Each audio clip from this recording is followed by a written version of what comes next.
Energia, desejos, vontades, ganas. Ganas de conversar.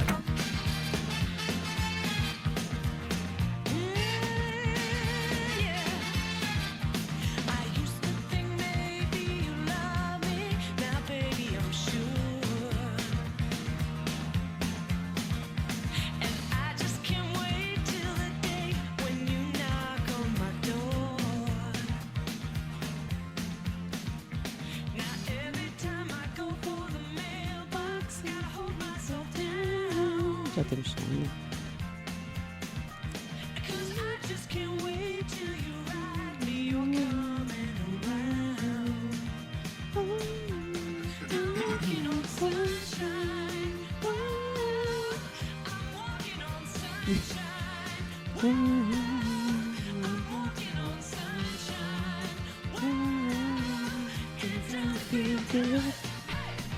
Não temos som ainda? Já temos. Eu aqui farta de cantar disparate. O meu convidado de hoje deu-me a liberdade para fazer a escolha musical, por isso este Ganas vai acabar por ser um bocadinho mais meu do que os outros. Disse-me que gostava, entre outras coisas, de pop dos anos 80 e eu perdi-me logo aí. Abrimos o Ganas ao som da Katrina and the Waves, lançado em 83, e esta faz-me sempre dançar. Ouvimos Walking on Sunshine. Nasceu a 14 de agosto de 1978 e chama-se Hugo José Padrão dos Santos. Há quem lhe chame poeta e já vamos saber porquê, se eu não me esquecer de perguntar. É transmontano e, como qualquer um que se preze, é dono de um coração gigante e de um sotaque encantador. Licenciou-se em contabilidade e tem mestrado em gestão, mas o que faz mesmo é produzir ouro líquido. É produtor, embalador e distribuidor do maravilhoso azeite Distintos, que embeleza qualquer petisco, desde a simples batata cozida, se for de campo que vive bastante melhor, até ao prato mais fancy e elaborado em restaurantes com estrela, pneus à parte.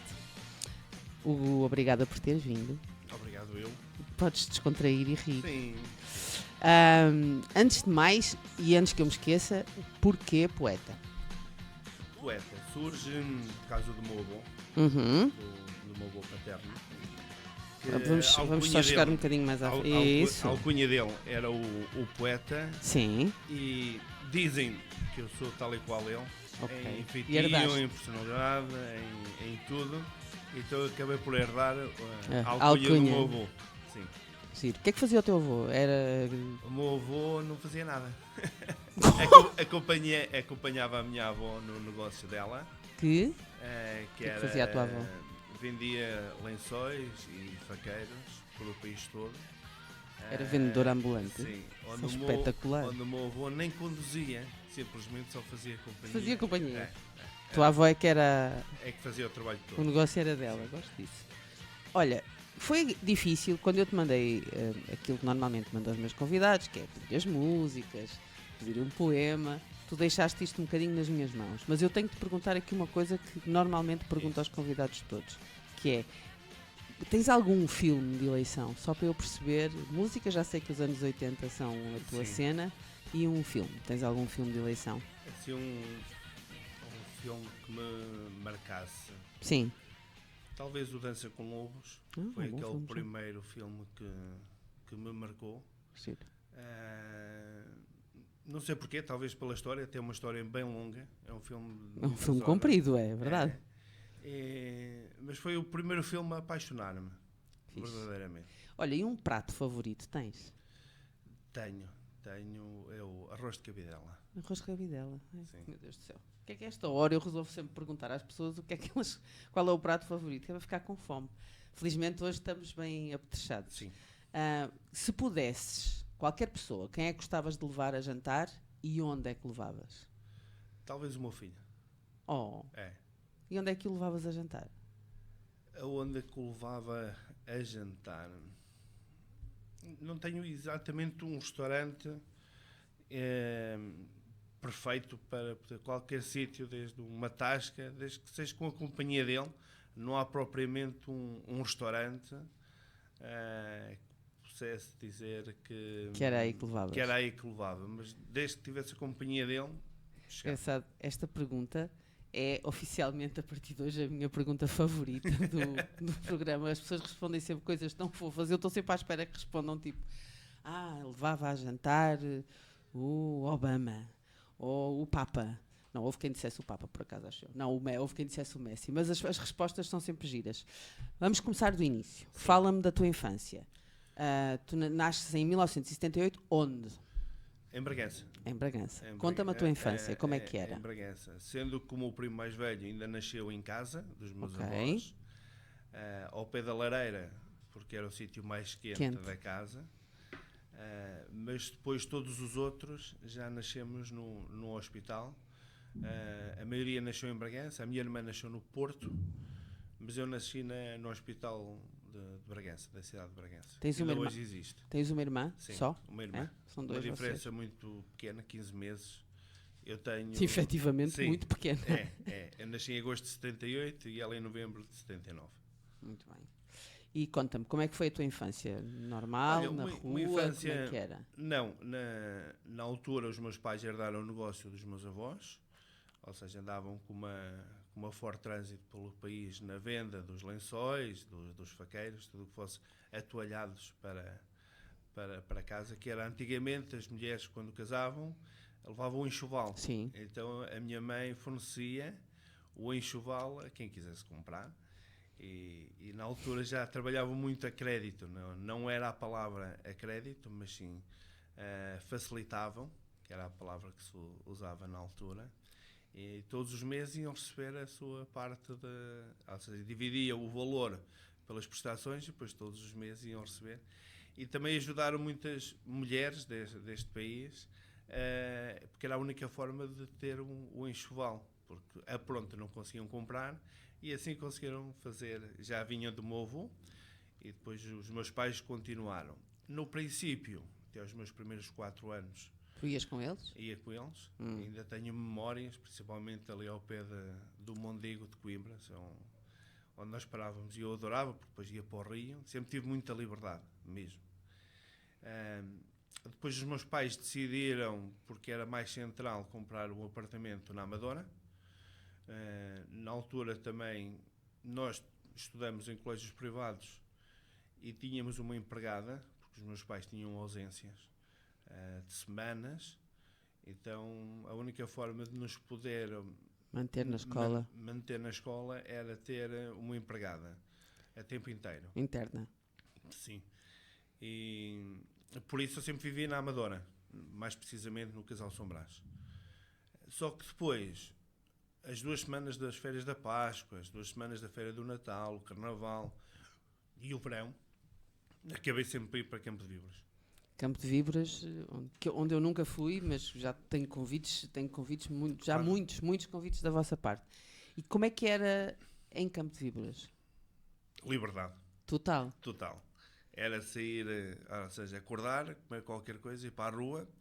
Na altura ainda havia muitas crianças da minha idade, pois já somos adultos, mas ainda éramos um grupo grande, onde, como tínhamos vários dias, fazíamos várias coisas, desde ir para o rio, andar de bicicleta, olha, qualquer pedra servia para podermos brincar na rua. E só regressávamos no final do dia, porque ou ia almoçar à casa de um avô, ou ia jantar à casa do outro, lanchava em casa de uma tia. Era uma juventude na rua, mas feliz. Foi feliz, não foi? Muito. O que é que brincavas? Várias A tudo. coisas.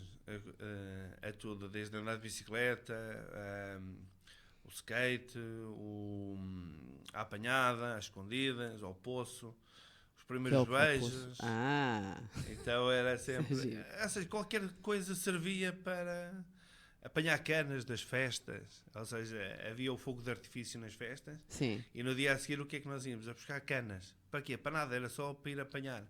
Eram diversões diferentes, ou seja, com menos fazíamos muito. Era um bocado por aí. Ainda sou de uma geração com muita liberdade. Que só se acontecesse alguma coisa que os nossos pais que sabiam o que é que andávamos a fazer. Porque literalmente era sair de manhã e voltar à noite sem... Eu questiono-me sempre Sim. como é que nos tornamos adultos sem grandes acidentes pelo caminho, porque se Sim. arriscava muito. Muito mesmo. Mas o mais engraçado é que fomos a geração com mais liberdade e é a geração que está a tirar a liberdade toda aos filhos. Querem os filhos em casa. Não sei se foi por termos os perigos e sabermos o que é que nós vivemos, que agora não queremos que os nossos filhos... Então damos-lhe o telemóvel para não fazerem barulho. Ficarem quietinhos para e caladinhos. Ficarem quietinhos. Ou seja, queremos não os filhos, queremos uns bonecos que não façam nada. E depois dizemos que os filhos não têm liberdade, porque nós próprios. Hoje, se vemos duas crianças na rua a brincar, o que é que aconteceu? Olha, e o que é que querias ser quando eras dessa idade? Olha, o maior sonho durante muito tempo era ser piloto de aviões. Não sei porquê. Foi piloto e depois houve uma história engraçada. Sempre tive o sonho de ter uma moradia. E há uma altura que a primeira vez que eu tive um contacto com um cheque foi num supermercado. Eu disse à minha mãe: porquê que não compramos uma moradia? E a minha mãe disse assim: pai, não temos dinheiro. Passa cheques, porque vi a pessoa a pagar na altura as compras com o cheque, achei aquilo tão engraçado. Muito engraçado, é? Quando a conta tem cobertura, pois, é ótimo. Não tinha essa noção que era preciso haver algo. Essa ideia. Então, mas foi piloto de aviões. De aviões. Foi aquele primeiro sonho, a primeira profissão. Mas lembras-te porquê? Não, simplesmente gostava, não sei porquê, mas era uma profissão que gostava de ter. Entretanto, depois nunca houve assim um sonho exato. Este do azeite eu odiava.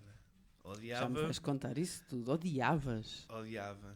Odiavas porque era uma realidade que os teus pais viviam? Porque os meus pais estragavam umas férias do Natal a trabalhar no lagar e eu não achava muita piada. Está aí uma explicação lógica. Sim. Para o ódio, mas a gente já fala sobre isso. Um ano depois da Catarina ter lançado a música que abriu este Ganas, a banda norueguesa de synth-pop, o Zaha, lançava o seu mais que famoso Take On Me, com um teledisco, sim, eu digo teledisco, extraordinário. Esta é a outra que eu escolhi porque o Hugo me deixou, vamos a ela.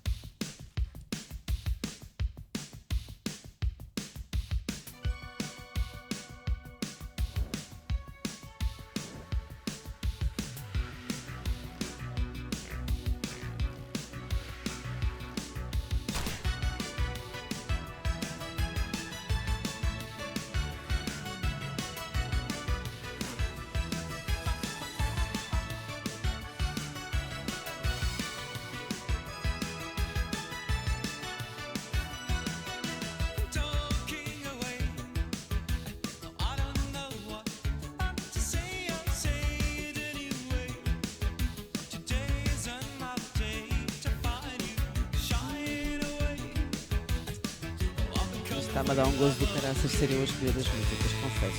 Tenho que te agradecer. Olha, vamos então falar do que te trouxe aqui. Mas antes disso, queria que me falasses um bocadinho, porque é estranho e é diferente, do teu percurso académico e depois profissional. Portanto, tu licenciaste em contabilidade, Deus a Deus, devias ter escolhido outra coisa mais interessante, e fazes um mestrado em gestão. E depois veio o azeite. Sim. Que ainda por cima estavas a dizer que odiavas. Conta-me lá a história desde o início. Porquê contabilidade primeiro? Ninguém merece. Primeiro, acabar o 12º já foi um filme. Começa bem. E foi um filme porquê? Na altura, porque primeiro que conseguisse acabar, foram muitos anos para lá conseguir chegar. Espera aí, como assim? Porque era difícil? Na altura não era detectável, mas eu tenho dislexia. Ok. Então, na altura, convidavam os professores, como não era uma doença uma doença que fosse muito conhecida. Fosse doença, que nem era conhecida. Exatamente. Hoje é dislexia. Como se costuma dizer, ou seja, os testes não estavam preparados para nós. Então era convidado para repetir mais uma vez o ano. E foi assim que foi na 3ª classe, na 4ª classe. Depois a minha preparação no colégio também não foi uma grande primária, até que eu depois pedi à minha mãe para sair do colégio e ir para a escola pública. E aí na 4ª classe tive uma boa professora, um Deus que me apareceu, que acabei por fazer a primária toda num ano. ou seja, tínhamos as aulas de manhã e a mesma professora nos tempos livres era à tarde toda, ou seja, acabei por fazer no ano 2, porque era de manhã e era à tarde, ela sempre a insistir todos os dias, segunda a sexta domingo. Porque ela, quando me viu a primeira vez, disse: meu Deus, este miúdo nunca andou na escola. E pronto, e depois a partir daí, sendo que a base falhou, tudo isso foi mais difícil. Entretanto, no nono ano fiz só 2 períodos, porque fui convidado a ir para a tropa, a cumprir o Só te regime convidam militar. para coisas giras. Estive lá 6 meses e quando regressei, a minha mãe perguntou-me se eu queria trabalhar ou estudar e fiz um curso técnico profissional. E eu sempre fui muito mais virado para as contas do que pelas letras, então o curso que me chamou mais a atenção foi contabilidade, no 12º, no secundário. E quando acabei, depois percebi, fiz estágio durante os 3 anos e percebi que não gostava de ser o empregado. Então disse: bem, isto, se calhar com a universidade a coisa melhora. E nunca pensei em ir para a universidade, até que surgiu a oportunidade de ir. Inscrevi-me na pública e na privada, não entrei na pública, entrei na lusófona. Fiz a licenciatura, fiquei a trabalhar lá na universidade, na área da contabilidade, e percebi que também a contabilidade não era aquele que eu mais gostava. Pois, Então fiz o mestrado em gestão para ver se era alguma coisa que eu gostasse. E gostei muito do mestrado, deu-me grandes bases. Principalmente depois para começar o projeto em 2009, numa brincadeira, que nós tínhamos um laboratório e pedi a uma colega minha, que era aquela professora de ciências, para me fazer uma análise sensorial ao azeite. E ela disse que isso lá na Lusófona, é na isso? Lusófona, Sim. na universidade. E ela disse que não era a pessoa indicada para o fazer, e foi quando me indicou o ISA, o Laboratório de Agronomia, para poder fazer essa análise. Então aí começou o projeto, em 2009, numa brincadeira. Simplesmente a única coisa que tinha era o trabalho do meu pai, que andava a ser feito. Como tinha dito, os meus pais estragavam umas férias no Natal, estragavam ou ensinavam-me a fazer alguma coisa, tinha que trabalhar durante o período das férias No lagar, que era na altura da produção. Então fazia as 2 semanas, todos os dias, a trabalhar no lagar. Só que eu não gostava nem de estragar as férias, mas depois também não gostava muito da forma como o meu pai trabalhava, a forma do lagar, como era trabalhar. E essa base, depois, o ensinamento foi da base da gestão. E quando chego ao ISA, começo a perceber o que era uma análise sensorial, aí começo a ter uma noção do que é que eu podia fazer com o azeite. E em 2013 foi ter com o Cochina. claro, com certeza. Então, vou ter com o Cochina.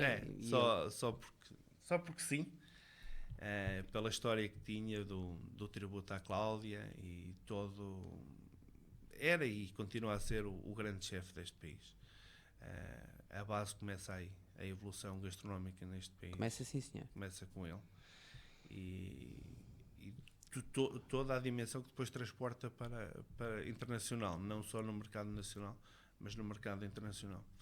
E quando ele me disse que sim, gostava do azeite e queria trabalhar com ele, depois aí foi criar a máquina, foi criar a embalagem, neste caso a garrafa, o poder entrar no mercado dos Estrelas Michelin. Em 2014 foi o meu primeiro ano. E pronto, e a partir daí foi história. Foi só seguir os caminhos. Mas como é que tu percebes? Ou seja, estamos num país em que a produção de azeite é mais que comum, não é? E além dos grandes produtores, sim, há muita tendência para quem tem em casa algumas oliveiras e tal, fazer o próprio azeite, uma coisa caseira e tal.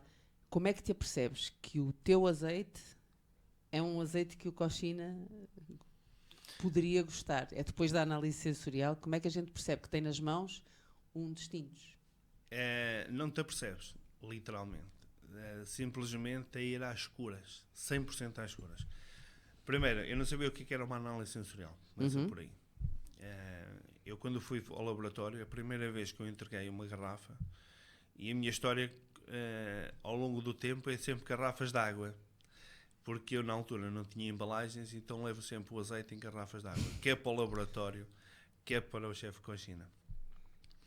E havia duas coisas que eu precisava no laboratório, era qualidade e consistência.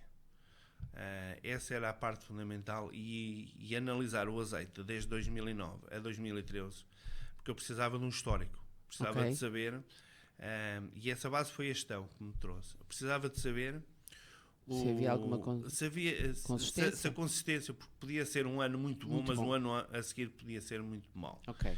Ou seja, eu sabia o trabalho que o meu pai fazia, que era a separação dos azeites, mas uma coisa é nós termos essa consciência em casa, outra coisa é depois alguém externo a nós dizer que o azeite é bom. Quando o laboratório me diz, ao longo do tempo, que era bom e se mantinha a qualidade, eu aí dei o passo a seguir, que foi que tipo de embalamento, ou seja, que tipo de indústria que eu me podia introduzir. E aí surge o Coxina, pela história, porque eu já sabia da história dele. Na altura já tinha 2 estrelas Michelin. Continuamos a ser acho que era o 22º nos melhores restaurantes do mundo, na lista dos melhores restaurantes do mundo. Ainda hoje, agora o Avilés com o Belcanto chegou ao 25º, mas ele chegou ao 22º na altura, e fez um percurso fantástico e continua a ser. Já tem uma data de anos com 2 estrelas Michelin. E eu precisava de uma pessoa honesta. Ele, sendo austríaco, seria a pessoa ideal, que dissesse na cara: olha, é bom ou não presta. Na altura o contacto não foi direto com o chefe de cozinha, nem comigo nem com o chefe.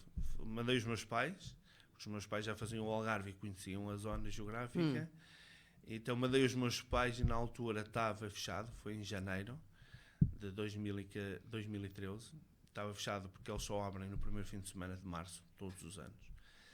E quando os meus pais chegaram lá, não estava ninguém, mas deixaram a garrafa, e quando voltou o chefe de compras, na altura, hoje já não é, está noutro departamento, que era o Duarte Serra. E quando ele vê a garrafa, disse que não podia, ligou a perguntar porquê aquela garrafa, e nós só dissemos que simplesmente era só para o chefe de cozinha provar o azeite e o que é que achava. E, sei lá, um mês depois chegou a resposta, que eu nunca pensei que chegasse, que era: o chefe de cozinha gostou do azeite e aposta numa boa imagem, que ele quer trabalhar com o azeite.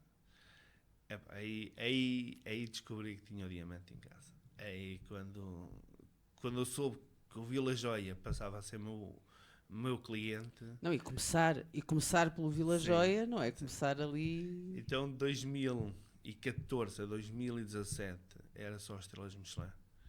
E a história inverteu-se. Eu, na altura, esperava por o mês de novembro que fossem atribuídas as estrelas Michelin em Portugal e Espanha. Pela primeira vez vamos nos separar. Agora em 2000, não fazia ideia. Em 2025 vamos ter o nosso próprio guia, só português, porque até agora era o ibérico. Então eu esperava que fosse atribuída um novo restaurante com estrela Michelin, e depois ia lá bater à porta. Ou seja, era um bocado... Neste momento está ao contrário. Como eu já estou dentro do mercado, já sei aqueles que estão a trabalhar para a estrela Michelin, então já começo a trabalhar com eles antes de atribuírem a estrela Michelin, e quando chego a novembro começo a perceber aqueles clientes que já lhe foi atribuída a estrela Michelin, outros que passaram para 2, e infelizmente ainda não chegamos à 3ª, mas espero que seja este ano. Estamos a caminho disso. Porquê que é tão importante trabalhar com os restaurantes estrela Michelin? O que é que... Ou seja, são efetivamente melhores clientes, pagam mais, gastam mais, consomem mais, ou abrem-te portas que os outros não abrem? Pelo reconhecimento. Ok. Pronto. Ou seja, neste momento, na gastronomia, a única referência de excelência é a estrela Michelin. Não temos outro. Não temos...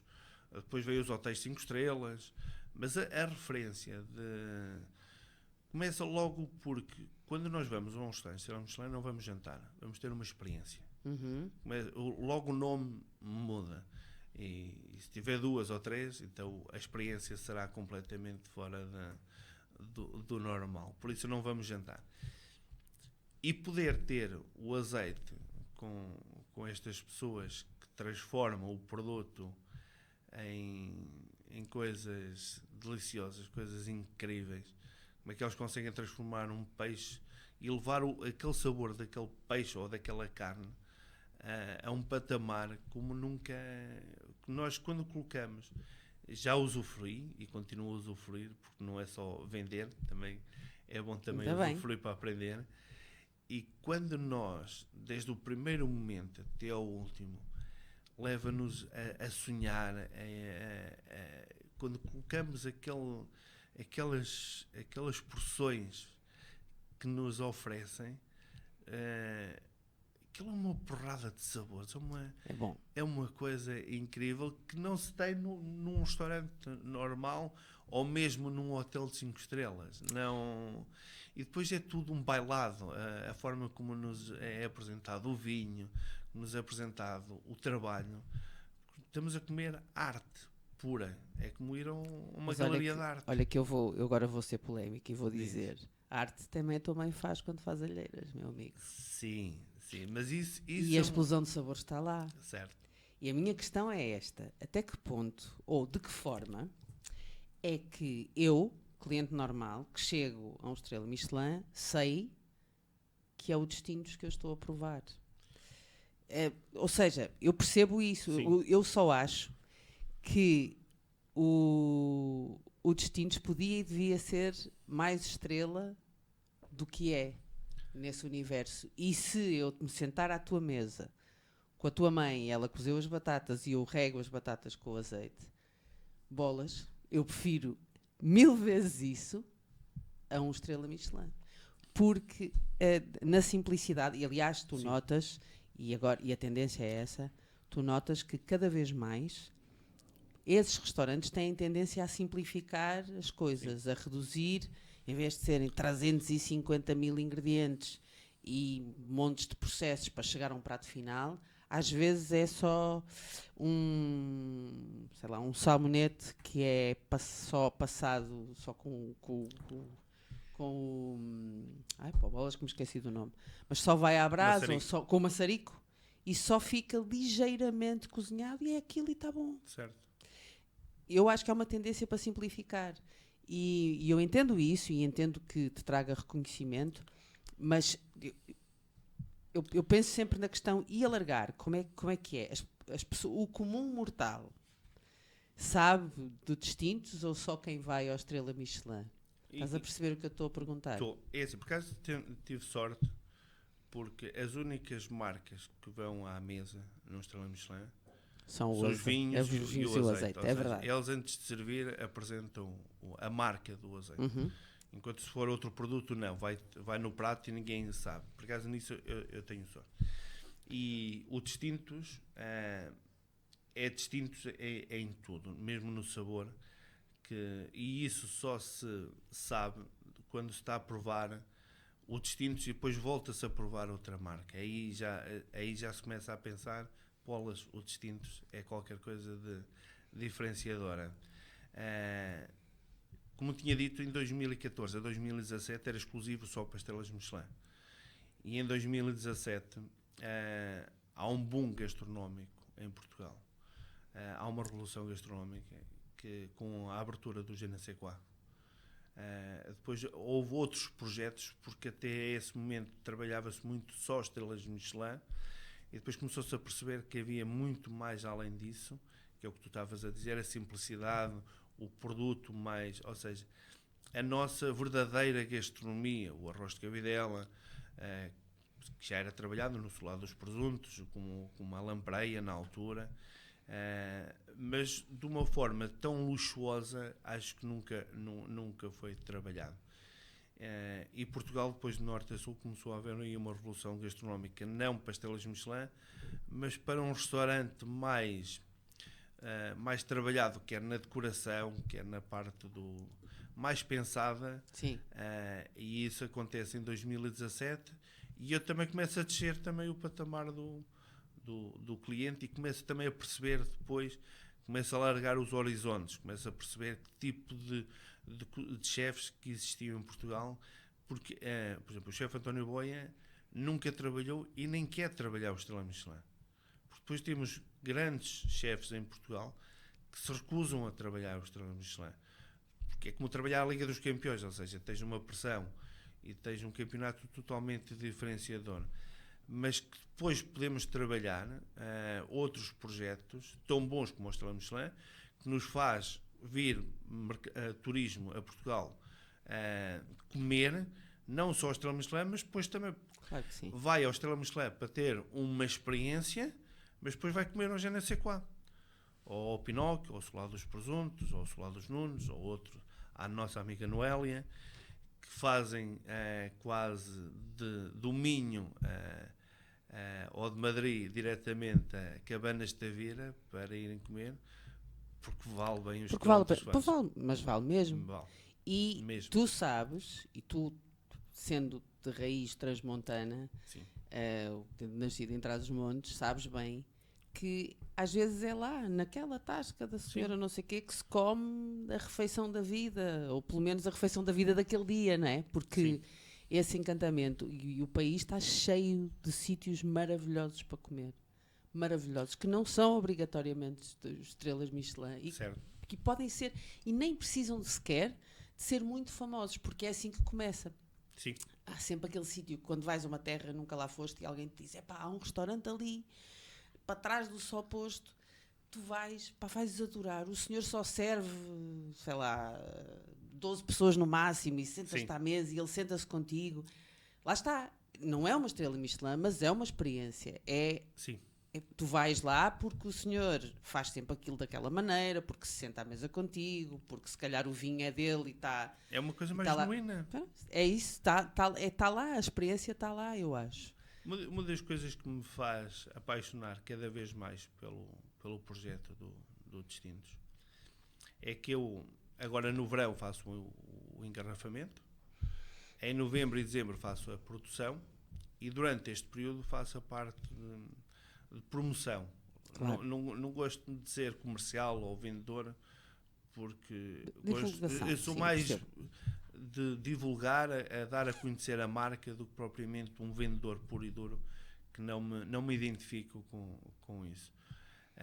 Mas depois, em novembro, quando estou na produção, a receber os amigos em casa, ou os meus pais, agora que a pandemia regressaram, fizeram uma limpeza à adega do poeta, do meu avô. Então poder levar E os a adega do convidados... poeta, isso dava um nome para um restaurante maravilhoso. Então, levar os meus amigos A adega do à poeta. adega do poeta é qualquer coisa de extraordinário. Uma coisa simples, uma perna de presunto, para as Estás a pessoas ver? cortarem É a o um que eu te digo. momento, É o que eu te com digo. um pão que a gente vai buscar a 5 km da aldeia. Nós na aldeia não temos padaria. E é uma coisa muito simples, queres beber, abre a torneira do pipo e serve-te. E consegui fazer isto, também juntei a adega do meu padrinho, que era do meu outro avô, então consegui fazer quase a ronda das adegas, ali de uma forma Parece uma coisa muito interessante. simples, azeitonas curadas por meus pais e pelo meu padrinho, tudo muito, o que a terra nos dá. Por exemplo, a minha mãe, na altura na vindima, depois guarda algumas uvas, pendura, e nós na altura do Natal temos as passas de uma forma muito natural, sem... É a recoleção. Sim, Isso tem uma magia incrível. que não tem, Muito. que é difícil até de descrever. Olha, já falámos muita coisa do azeite e eu vou querer continuar a falar disso, mas Sim. antes disso vamos ouvir a minha próxima escolha musical. Voltamos Vamos, a sim, 83 e da banda de rock americana Van Halen vamos saltar juntos.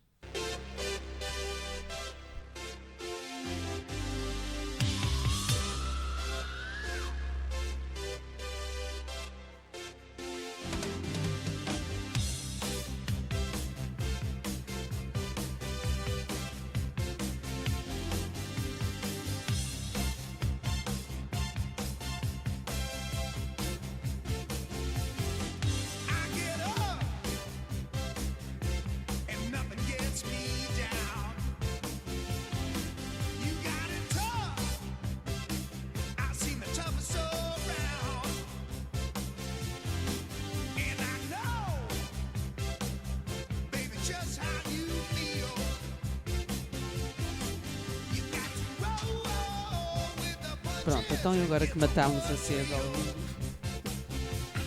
de forma muito discreta, eu estou aqui farta de olhar este estaminé aqui à frente. E pai, lamento, mas vou ter que fazer as honras à casa, porque isto, vamos lá ver. À minha vida vai ficar tudo sujo, que maravilha. Tá. Então, distintos, azeite bom como São Paulo. É o mais tradicional, sem inventar muito. O azeite é bom, o pão é bom. É aquilo que tu estavas a falar há um bocado, Ana. Que às vezes não precisamos de muito para inventar. Não é preciso muito, é verdade, é o simples, é o pão e o azeite. É bom. Uma história há muita gente que diz isso. Eu era capaz de viver de vinho e queijo e pão. Claro que sim. Está lá tudo.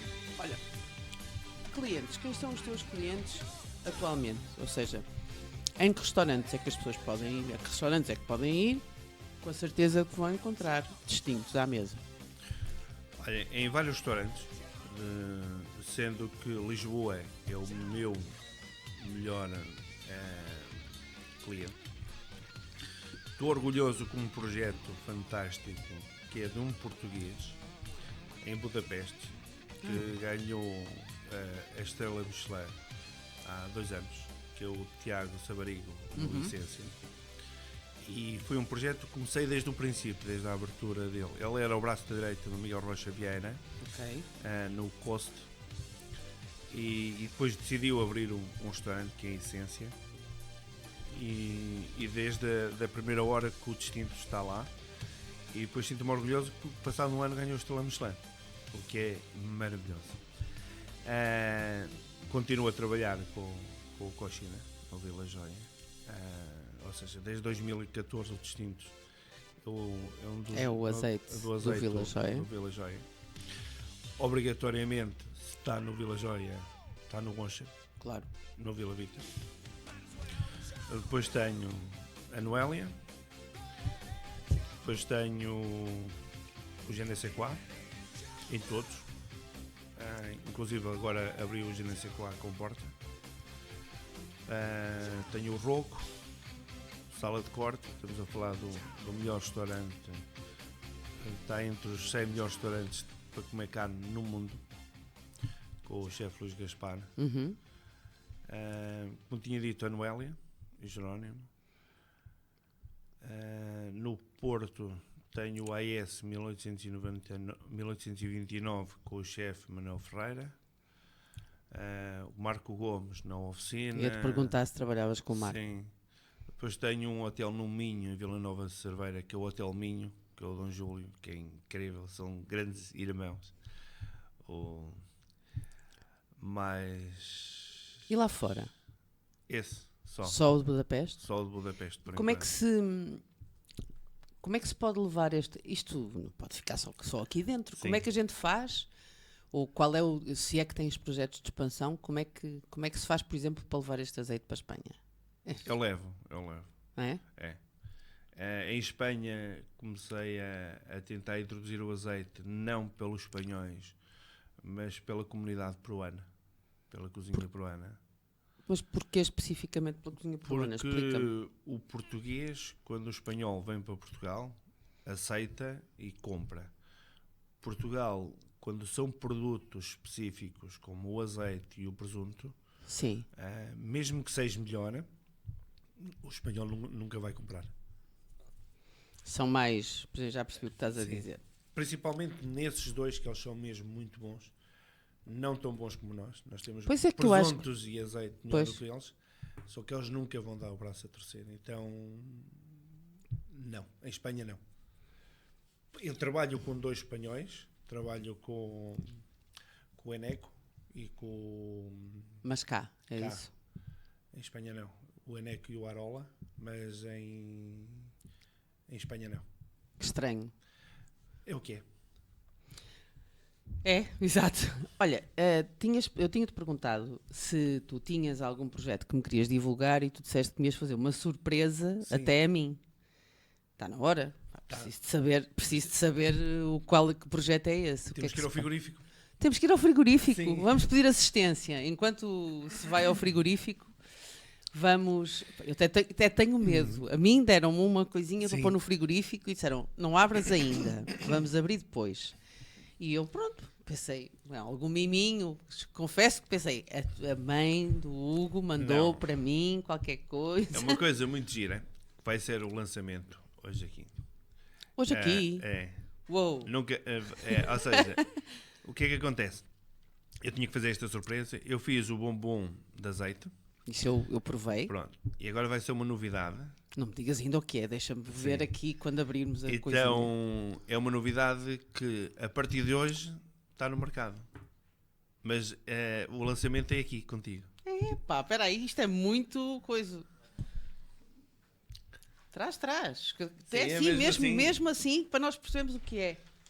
Ai meu Deus, o que é? Explica-me. Então, o que é que nós temos aqui? Temos que virar para a câmara e temos que falar para o microfone na mesma, não é? Sim, continuamos. Então é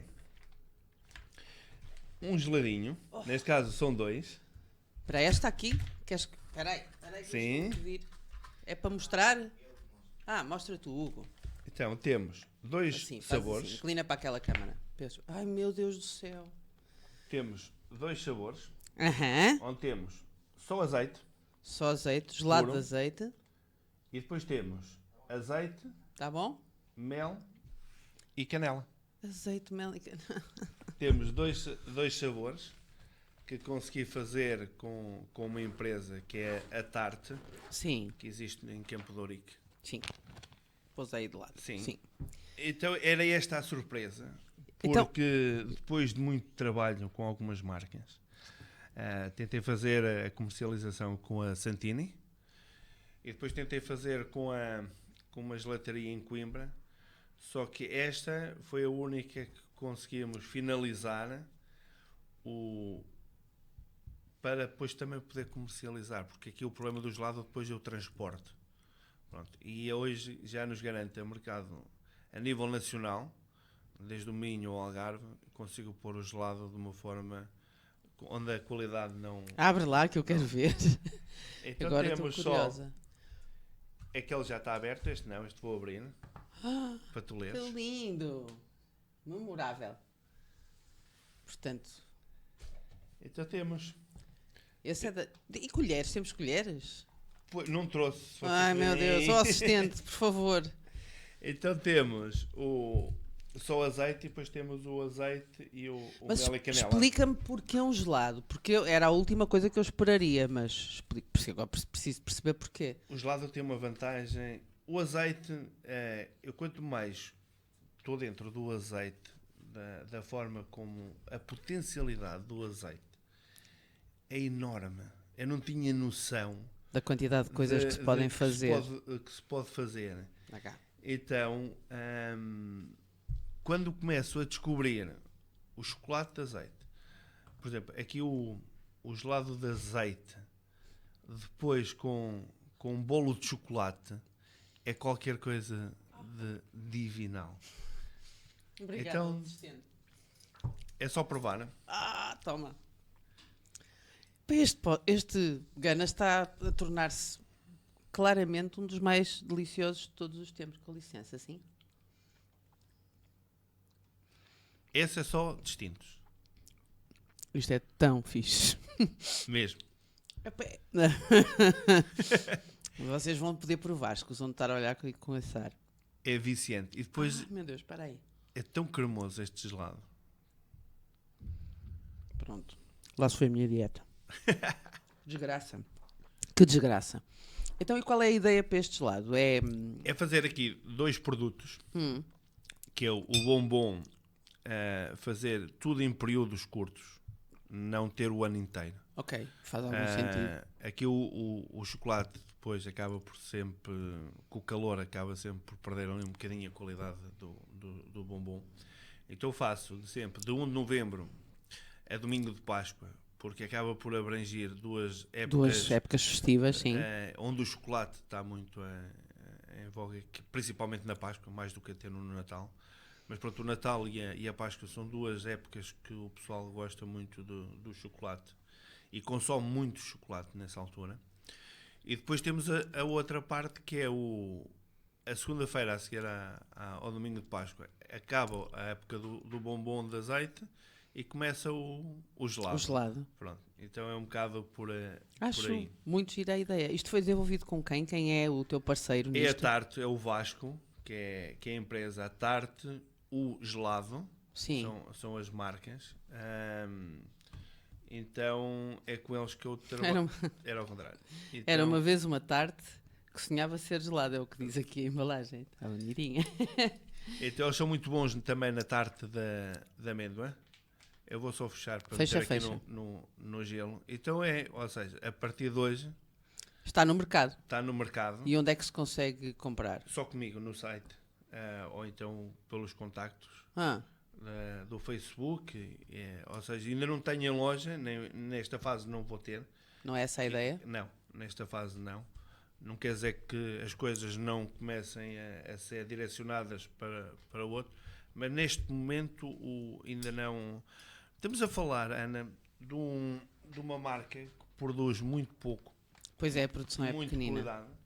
É assim, eu vou ter que usar uma parte da produção já limitada do azeite para fazer o fazer gelado os e o gelados. bombom. Por isso nunca vai ser uma produção em massa, mas a qualidade tem que lá estar sempre. Mas não é sequer o teu objetivo, pois não? Não é Não, transformar aquilo que fazes numa coisa. É massa. Esteja em nunca, todo o lado. Nunca. Ou seja, o objetivo é criar mais um produto de muita qualidade, mas não em massa, sempre uma coisa exclusiva. Acho que é esse o Deixa-me propósito. perguntar-te uma coisa. Clientes particulares, tens muitos que te encomendem azeite? Olha, recebi agora uma mensagem há 2 semanas, porque o Alma do Henrique Sapessoa também é meu cliente. Ok. E o Tapisco, o Gourmet do El Corte Inglês, onde o Sapessoa está, também é meu cliente. Então houve 2 brasileiros que foram almoçar e depois levaram o azeite. Eles são brasileiros, mas estão a residir na Flórida, nos Estados Ok. Unidos. E Portugal está na moda. Então vêm casar em setembro a Portugal. Ok. Então recebi uma mensagem de um deles a dizer que a prenda que vão dar Aos aos convidados. convidados vai ser o distintos. O meu cliente começa, desde que eu criei o site, que as pessoas podem comprar no online, começa a ter clientes de todo o mundo. Por causa do restaurante de Budapeste, começa a ter muito cliente de Israel. A sério? A sério, porque Budapeste Sim. fica perto, então as pessoas, o turismo, uma grande parte do turismo é de Era Israel. Ok. então, como provam lá o azeite, depois vem à procura. Então começa a ter, ou seja, a nível privado já começa a ter muitas nacionalidades. Desde os Estados Unidos ao Japão, à África. Tenho uma fã que é de Moçambique, que está sempre a fazer posts com o azeite. Já começa a ter o azeite espalhado por o mundo inteiro, que é uma coisa que me deixa muito orgulhosa. Mas lá está, estamos a falar sempre de produto de nicho, não produto de massa.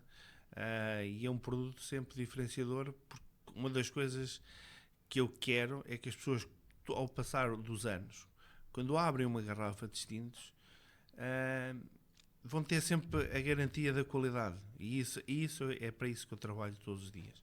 É com esse propósito e com esse objetivo.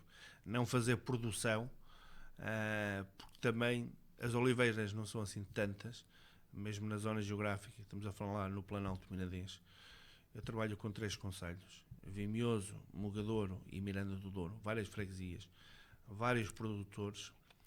E sendo Trás-os-Montes uma região dividida ao meio pela terra fria e terra quente, Exatamente. nós somos terra fria e se calhar por sermos tão frios é que não é tão falado. Normalmente fala-se muito da zona de Mirandela, Valpaços, porque já trabalho muito a comunicação há mais tempo. E eu quero dar nome a uma região que se fala pouco, que simplesmente é a terra fria, Planalto Mirandês, e quero dar a mostrar um azeite que é produzido nessa zona com matéria-prima 100% desta zona. É esse o meu objetivo. E está a crescer e é bonito de ver. Sim, sim. Olha, mas isto não vem do nada, obviamente, vem da coragem, da resiliência, da resistência, de não se desistir. Sim. Pronto, e uma das coisas que eu te pedi e que tu também me disseste, não tenho e tal, foi um poema. E esta nossa conversa, custou-me um bocadinho, como tu não escolheste, Sim. tive que escolher eu. E pensei, o que é que eu vou escolher? Como é que eu vou enquadrar? O que é que eu vou enquadrar aqui? Que tipo de poema é que vou enquadrar? Quem é o poeta? E eu sabia que invariavelmente íamos falar de sonho, de não parar de sonhar, de acreditar no sonho e de continuar e de insistir. E por isso mesmo eu escolhi um poema que para mim, ou que a mim, me motiva a sonhar sempre. Não é um poema fácil de ler, chama-se Primeira Manhã, é do Almada de Negreiros e eu vou tentar. Ok. Vamos lá. Com calma, se você. Quando cheguei devia ser tarde. Já tinham dividido tudo pelos outros e seus descendentes. Só havia o céu por cima dos telhados, lá muito alto, para eu respirar e sonhar. Tudo mais cá embaixo era dos outros e seus descendentes. A terra inteira e o mar e o ar, tudo medido, dividido a régua e compasso pelos outros e seus descendentes. No mundo inteiro não faltava ninguém, depois dos outros e seus descendentes. A terra inteira era estrangeira, mais este pedaço onde nasci. Não me deixaram nada, nada mais do que sonhar. Eu que sonhasse. E eu que amo a vida mais do que o sonho, e o sonho e a vida juntos mais do que ambos separados, e que não sei sonhar senão a vida, e que não sei viver senão o sonho. Hei de ficar aqui entre os outros e os seus descendentes? Eram meus caminhos os caminhos morados. Só os caminhos eram meus. Só tinham fim os caminhos ao começar outros caminhos. As portas fechadas, as janelas cerradas, só os caminhos eram meus. A minha viagem não tinha fim no fim de todos os caminhos. O fim que tinha era outro, bem perto de mim em todos os caminhos. Bem perto de mim andava aquele que eu buscava, aquele que não era nenhum dos outros e seus descendentes. Alguém cuja pessoa era eu, que não me achava. Apenas uma voz me falava e sabia que eu não era nenhum dos outros e seus descendentes. E esse que a voz sabia que eu o era, me levava pelos caminhos, os meus olhos primeiros do que eu e o coração do peito a contar. A voz sabia-o bem, e eu para me encontrar. Também vi pelos caminhos, lembro de quantos, tantos como eu, à procura de tantos como eles. Perdidos vão? Perdidos? Não. Não achados ainda. Perdidos não estão, vão perdidos por se acharem, vão mortos por se verem a si próprios como são. Levam o sonho no ar e o coração a contar, as idades que é preciso ter até cada um ser aquilo que vai em si. Nascer é vir a este mundo, não é ainda chegar a ser. Nascer é o feito dos outros. O nosso é depois de nascer até chegarmos a ser aquele que o sonho nos faz. Já sei de cor os caminhos, já sei o que vale a promessa, já vejo perfeito no sonho o que me há da vida imitar, mais além, e o sonho e a vida libertar-se-ão um do outro em mim. Portanto, diz o Almada Negreiros que basicamente sonho e vida estão unidos e são um do outro e um para o outro e não vale a pena grandes floreados. No fundo é isso mesmo, se não sonharmos, de que é que vale? Olha, não podias ter escolhido um poema melhor do que esse, porque me identifico, não conhecia, mas identifico-me desde o princípio ao fim. Porque realmente eu não descobri nada. Eu simplesmente peguei num projeto que já existia. Os caminhos, todos eles ninguém descobriu a pólvora, já existiam. Simplesmente segui aquilo que... o instinto, ou seja, segui aquilo que eu achei que era aquilo que eu me identificava. Cada vez mais tenho a noção de gosto de estar com pessoas que me façam bem, que me façam rir.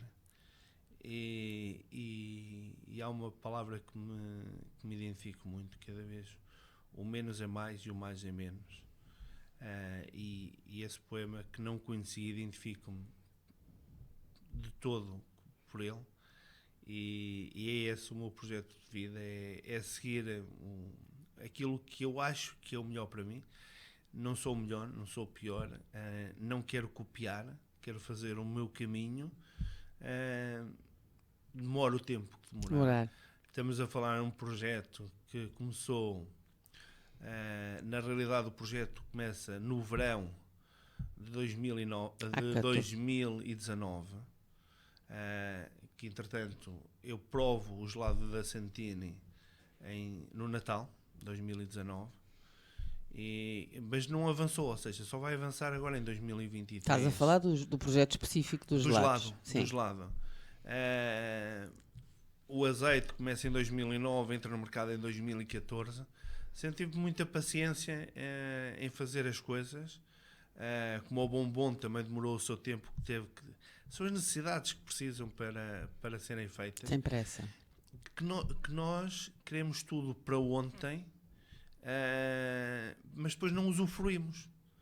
Foi tudo tão rápido que nem tivemos tempo para... Então é um bocado por aí, ou seja, quero fazer o meu caminho com o tempo que tiver que levar, sem pressas. Eu costumo dizer, sei onde comecei, sei onde quero terminar.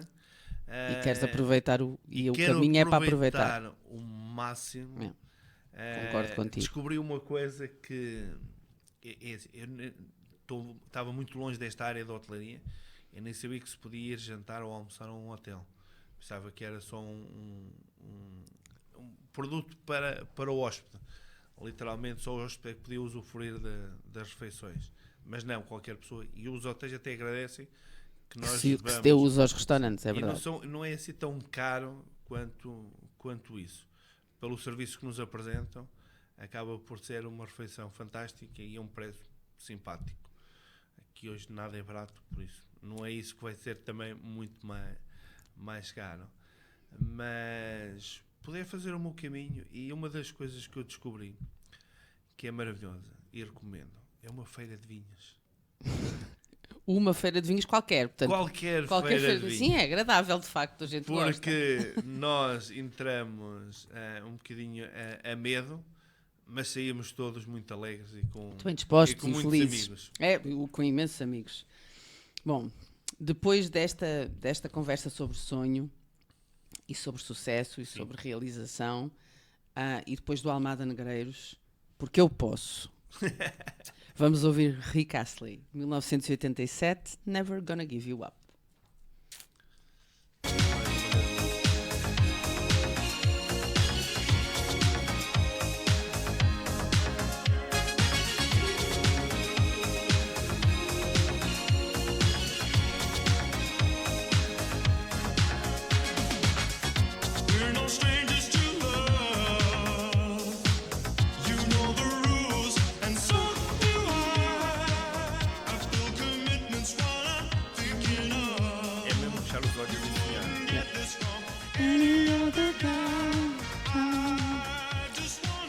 Primeiro, obrigada por me teres deixado escolher as músicas todas de hoje. Deu-me algum gozo. Sim. Mas foi difícil, tive que olhar para a lista e bolas e agora qual é que eu vou pôr e no final e não sei o quê, pronto, é difícil. Sim. Depois obrigada por me teres dito que sim, e por teres trazido coisinhas boas para provarmos. Obrigada por teres escolhido o Ganas para fazer o lançamento do gelado. Eu acho que vai ser um sucesso. Vocês que estão aí desse lado, não vocês, lamento, mas não conseguimos e não temos ainda essa tecnologia desenvolvida. Agora, vocês que estão desse lado vão poder provar. Obrigada, Hugo, por tudo. E tu sabes do que é que eu estou a falar. E, entretanto, este programa chama-se Ganas de Conversar. De que é que tu tens ganas, Hugo? Olha, continuar a fazer continuar a seguir a minha viagem. Fazer a minha viagem que eu idealizei. Não sei onde o azeite, qual vai ser o próximo mercado. No final do ano fiz os Açores e este ano no início fiz a Madeira. E não sei qual é que vai ser o próximo mercado. Vai ser muito de instinto. Vou. É deixar ir. É deixar ir, porque quanto mais pensamos, quanto mais escolhemos, mais erramos. Então é chegar e dizer, olha, é hoje, pegar, e não tenho pressa, simplesmente. Quando chegar a oportunidade, uma coisa eu sei, é que eu vou com tudo. Meto tudo na mala e Pões a carne toda no assador e vamos a isso. E vamos sem medos de climas, de línguas, de obstáculos. Isso não existe, só existe na nossa cabeça, os obstáculos. Então é ir, pronto. Ir e simplesmente, às vezes perguntam-me qual é que é o meu objetivo. Então o meu objetivo primeiro é ser feliz. Ora. Pronto. E depois o que vier por acréscimo é um bónus. E assim nunca desiludimos. Muito bem, parece-me uma ótima maneira de terminarmos. Parabéns pelo sucesso. Obrigada por estar desse lado e a vocês obrigada por estarem aí. E vamos para a próxima. Sim. Olha, obrigado. Obrigado, eu. Mesmo. Espera aí. Agora já. Espera aí só um bocadinho. Isto não fez mal a ninguém. Gostaste do gelado? Muito bom, muito bom. Agora é que eles podem provar. Vocês não estão a filmar isto, para não? Eu vou lamber a mão cheia de azeite. Energia, desejos, vontades, ganas de conversar.